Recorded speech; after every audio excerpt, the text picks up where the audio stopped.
안녕하십니까. 암을 극복한 한의사 김정향입니다. 최근에 이제 설탕을 꺼리는 분들이 설탕 대신 올리고당을 드시는 분들이 많다고 합니다. 그래서 오늘은 올리고당의 좋은 점과 나쁜 점에 대해서 말씀드리고자 합니다. 먼저 이제 좋은 점을 살펴보면 모유에 올리고당이 많이 들어있다는 사실을 아십니까? 이 사람의 인체에는 올리고당을 소화 분해할 수 있는 효소가 없다고 합니다. 그런데 소화 분해할 수 없는 그 올리고당이 모유에는 22%나 들어있다고 합니다. 소화도 시키지 못하는 올리고당이 모유에 왜 이렇게 많이 들어있는 걸까요? 모유에 들어있는 올리고당은 태아의 그 대장에 들어가서 태아의 대장에 있는 세균의 먹이가 된다고 합니다. 비피드스균이라고 하는데 엄마가 그 모유에 올리고당을 넣음으로 해서 태아의 특정한 어떤 균, 비피드스균이라고 하는 특정 균의 먹이를 이렇게 제공을 하는 거죠. 이것은 모유를 먹는 아기의 그 대장 속에 있는 균을 조사를 해보면 이 비피더스균이 거의 99%나 차지하고 있다는 것을 보면 알 수 있습니다. 참 놀라운 사실은 이 세균이 그 올리고당을 분해를 해가지고 포도당과 단백질을 만드는 데 필요한 그 요소라는 성분을 수집을 한다고 합니다. 포도당을 만들고 단백질을 만들어줍니다. 올리고당을 이제 제공을 함으로 인해 가지고 아기의 입장에서 보면 포도당이나 특히 이제 단백질을 직접적으로 이제 음식물로 소화 흡수해가지고 만들어낼 수 있는 능력이 좀 부족한데 이 올리고당과 그 대장의 어떤 그 균의 어떤 역할로 인해서 포도당과 단백질을 그 공급을 받아서 이제 성장에 도움을 받을 수 있는 겁니다. 이처럼 그 올리고당의 어떤 대사 산물이 어린아이나 중증 환자분들이라든가 면역력이 약한 그런 환자들에게 도움이 된다는 것이 이제 밝혀져서 1980년대 이후로 집중적으로 연구가 되고 있습니다. 또한 올리고당을 이제 먹는 그 균들, 그 균들이 대장 속에 있는 그런 독한 그 독성 부패물이 생기는 것을 방지한다고 합니다. 결과적으로 면역력이 높아지게 되는 겁니다. 그래서 프로바이오틱스라고 하는 유산균에는 이 올리고당이 거의 다 들어가 있습니다. 이 올리고당의 또 두 번째 좋은 점은 암 환자분들은 이제 당분, 특히 이제 포도당이 그 암의 먹이가 된다는 걸 알고 있기 때문에 되도록이면 이제 피해야 된다는 것을 잘 알고 있습니다. 그래서 당분이라고 하면은 단맛이 들어간 것은 이제 몸이 거부하는, 단 것을 싫어하는 정도에까지 오게 됩니다. 그런데 올리고당은 이 포도당이 3개에서 한 6개 정도 결합이 되어 있는 중간 당류입니다. 그래서 위나 소장에서는 소화가 잘 되지 않고 대장에 내려가서 대장 세균에 의해서 이제 분해가 되면서 그때 이제 포도당이 좀 형성이 되는 그런 식품입니다. 설탕의 30%에서 60% 정도의 포도당을 생산한다고 합니다. 그래서 좀 적긴 하지만 단맛은 있는데 혈당은 올리지 않는, 포도당이 적게 분해가 되기 때문에 혈당은 적게 올리고 그만큼 암의 먹이로는 적게 사용이 되는, 그래서 당뇨 환자라든가 암 환자들에게는 좋은 어떤 기능성 식품이라고 할 수 있습니다. 노바 푸드 클래시피케이션이라는 그 식품 분류 체계가 있습니다. 이거는 영양소의 함량과 식품 가공 수준에 따라서 식생활을 이제 평가하는 지표인데 공공기관에서 연구를 할 때 가장 많이 사용되고 있는 지표입니다. WHO 같은 그런 그 국제기구에서도 인정하고 그 사용을 권장하고 있는 지표인데 이 노바 푸드 클래시피케이션에서는 식품을 4가지 그룹으로 나눕니다. 그 첫 번째 이제 그룹 1은 자연 그대로의 상태나 아니면 거의 가공을 하지 않은 형태의 식물과 동물에서 얻은 그런 식품이 이제 그룹 1입니다. 사람 몸에 제일 좋은 식품이라고 합니다. 현미, 콩, 계란, 꿀, 자연 그대로의 식품입니다. 그룹 2는 자연 그대로의 상태에서 이제 추출하거나 약간의 이제 변형을 준 그런 겁니다. 압착을 하거나 갈거나 또 부수거나 정제를 하거나. 그래서 치즈나 뭐 압착 올리브유 또 조청 올리고당 등이 있습니다. 그룹 1이나 2는 암 환자들도 먹어도 됩니다. 물론 그 중에서 이제 몇몇은 이제 가려 먹어야 되지만 그룹 3와 그룹 4는 환자나 특히 암 환자들에게는 먹으면 안 좋은 식품들입니다. 이 내용에 관해서는 다음에 따로 이 말씀드리겠습니다. 올리고당의 나쁜 점을 살펴보겠습니다. 정확하게는 마트나 슈퍼에서 파는 올리고당의 나쁜 점입니다. 이것을 알려면 물엿과 조청의 차이를 아시면 됩니다. 조청은 그 엿기름, 천연 아밀라제가 들어가 있는 엿기름을 사용해서 쌀을 발효하고 분해해가지고 만든 식혜를 졸여서 만든 겁니다. 만드는 과정에서 별다른 정제 과정이 없이 그냥 이렇게 시간을 들여서 졸여서 그렇게 만든 거기 때문에 당류 외에도 뭐 섬유질 같은 그런 어떤 불순물, 영양소들이 그대로 남아 있습니다. 그래서 이제 이 불순물들에 의해서 이제 갈색이 나거나 또 이제 다양한 그 구수한 풍미가 이제 납니다. 물엿은 옥수수 전분을 아밀라제 효소로 이제 분해한 다음에 여과하고 탈색하고 이온 정제를 해가지고 불순물을 빼서 만든 겁니다. 재료 자체가 일단 전분에서 시작을 합니다.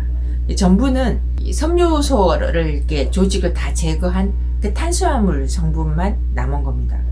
그래서 수분을 제외하면 성분 거의가 몇 가지 종류의 당만으로 당분으로만 이루어져 있습니다. 물엿과 조청은 둘 다 이제 곡물에서 비롯돼 가지고 발효를 한 이소말토 이제 올리고당 계열입니다. 하지만 가공된 물엿은 여러 가지 정제 과정을 거치면서 포도당들이 더 많아지기 때문에 설탕보다 더 당도가 높습니다. 이 가공된 물엿의 문제점은 위장에서 바로 흡수가 된다는 겁니다. 위장에서 바로 흡수가 돼서 간으로 가서 저장을 하는데 간에서 이제 지방의 형태로 이제 저장이 됩니다. 설탕은 이제 혈액으로 흡수가 돼서 혈당을 높였는데 이 가공된 물엿은 위장에서 간으로 바로 흡수가 돼서 간의 어떤 지방 저장 창고를 이렇게 채우면서 일시일인 그 저항성이 이제 커지게 됩니다. 결과적으로 이제 당뇨나 암 환자들에게는 좋지 않은 설탕보다 더 좋지 않은 게 이제 물엿입니다. 노바의 어떤 그 식품 분류 체계에 따르면 물엿은 재료는 곡물이지만 중간에 어떤 그런 과정, 식품 가공을 많이 해가지고 그 그룹 3에 해당되는 식품입니다. 이 물엿이 마트의 올리고당에 많이 들어가 있습니다. 원료 함량이 이제 10% 이상이면 그 명칭을 쓸 수 있기 때문에 올리고당이 10% 이상이면 올리고당이라는 이름을 쓸 수가 있습니다.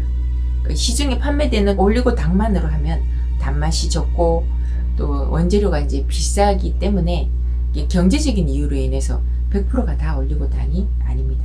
그 라벨에 100% 올리고당이라고 이제 쓰여 있지만 성분을 잘 조사를 하면 전체 100g 중에 올리고당은 40g에 당류는 25g이거나 쌀 올리고당은 100g 중에 올리고당 25g에 당류 36g이거나 그렇습니다. 올리고당이 더 적게 들어가 있으니까 쌀이 들어갔다고 좋아할 것도 아닙니다. 이 수치는 이제 한의사 이재성 박사님의 유튜브를 참고하였습니다. 판매되는 올리고당에는 두 가지 종류가 있습니다. 설탕을 만드는 사탕수수에서 만들어내는 프락토 올리고당과 쌀, 옥수수 같은 곡물에서 이제 만들어내는 이소말토 올리고당이 있습니다. 설탕에 대한 거부감 때문에 사탕수수에서 유래한 그 프락토 올리고당을 이제 좀 싫어하는 그런 경향이 있는데 잘 살펴보면 그렇지만도 않습니다. 최신 식품 가공학이라는 책의 내용을 보면 이소말토 이렇게 올리고당의 칼로리는 280칼로리고 프락토 올리고당은 239칼로리 그리고 설탕은 386칼로리입니다. 설탕이 가장 높고 프락토 올리고당이 가장 낮습니다. 식이섬유의 함량을 보면 이소말토 올리고당은 6%고 프락토 올리고당은 33%입니다. 프락토 올리고당이 이소말토 올리고당보다 포도당은 낮고 식이섬유는 5배가 더 많이 들어가 있습니다. 식이섬유가 많기 때문에 어떤 그 대장 내에 있는 세균의 어떤 먹이로 더 잘 작용하기 때문에 면역 그 어떤 증강 효과 면에 있어서는 프락토 올리고당이 더 좋다고 할 수 있습니다. 싸다고 항상 나쁘지는 않습니다. 또 이제 프락토 올리고당은 원료가 좀 싸기 때문에 굳이 이제 올리고당 함량을 이제 줄일 필요가 없어서 가공된 물엿을 따로 더 넣을 필요가 없습니다. 이소말토 올리고당은 반대로 좀 더 자연 친화적인 어떤 그런 무기질들은 가지고 있지만 원재료가 비싸기 때문에 올리고당은 좀 줄면서 가공된 물엿이 더 들어가는, 그래서 올리고당이 장점이 줄어드는 그런 면이 있습니다. 그래서 설탕을 피하기 위해서 올리고당을 드시는 분들은 한번 잘 고민해 볼 필요가 있겠습니다. 참고로 저희 집은 가공하지 않은 원당을 사용합니다. 표백이나 별다른 어떤 정제 과정을 거치지 않았기 때문에 화학약품에 노출되지도 않고, 그리고 무기질이 그대로 함유되어 있기 때문에 설탕이 내 몸에서 분해될 때 내가 가지고 있는 미네랄을 덜 뺏기는 그런 장점도 있습니다. 이 원당은 색깔이 노르스름하기 때문에 황설탕이나 흑설탕하고 좀 혼돈하는 경우도 있는데, 마트에서 파는 황설탕, 흑설탕은 그 백설탕을 카라멜 색소를 입힌 겁니다. 크게 백설탕이랑 차이 날 게 없습니다. 더 나은 게 없습니다. 이상의 내용을 요약해 보겠습니다. 올리고당의 좋은 점을 살펴보면, 첫째는 대장에서 비피더스균 같은 그런 균의 먹이가 되어서 건강에 좋은 그 대사 산물을 만들어내고, 그리고 장내 환경을 좋게 해서 면역력을 높여줍니다. 그리고 두 번째는 사람에게는 올리고당을 부인하는 그런 소화 효소가 거의 없기 때문에 포도당으로 단맛은 있지만 포도당으로 만들어지지 않아서 혈당을 올리지 않습니다. 셋째는 설탕에서 유래된 프락토 올리고당은 쌀, 옥수수 같은 곡물에서 유래된 이소말토 올리고당보다 식이섬유가 5배가 더 많아서 장내 세균에 좋은 먹이를 제공합니다. 마트 올리고당의 나쁜 점은 옥수수 전분을 효소 분해해서 만든 가공된 물엿은 공유로 만든 올리고당이긴 하지만 여러 정제 과정을 거치면서 포도당이 많이 들어가 있습니다. 이 포도당은 위장에서 바로 흡수되어서 간으로 가서 저장이 돼서 지방간을 일으킵니다.